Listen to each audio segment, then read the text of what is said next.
מיותרת של זיכרונות, מינימליסטיות ורוגע וניקיון לבן כזה שמייצג תואר,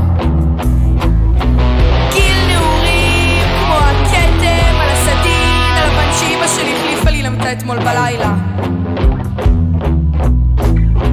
לא התכוונתי להחתים את הסדין הלבן שלך אימא, הכל רציני, הכל לבן, הכל נקי, צריכה להיות מחושבת, מתחשבת ומוחשבת, לא רוצה להיות מעודכנת, לא רוצה להיות מחוברת, תיקחו אותי רחוק מהמציאות הזאת. יצרתם מציאות מקבילה, ממוסגרת, תחרותית, אינסופית. במציאות הזאת לא תמוצו לעולם,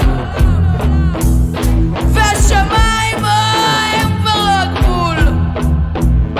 במציאות הזאת אתם רצחתם את כל מה שלהיות בן אדם אי פעם היה. מוצאת את עצמי סוגדת לדברים שנותנים את העקרונות שלי. אני לא מוצאת את השביל מקונפליקט של המוח שגורם לי לשאול את עצמי מי אני ואיפה אני טעיתי.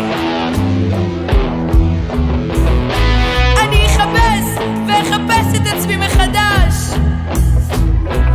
אין לך מה לדאוג אהבה, אני אהיה מסודרת, מאורגנת ואחכה בסבלנות.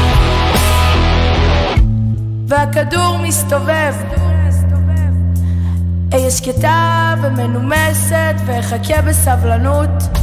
אני כבר לא הילדה הטיפשה והמרדנית שהייתי אתמול, היום אני מחושבת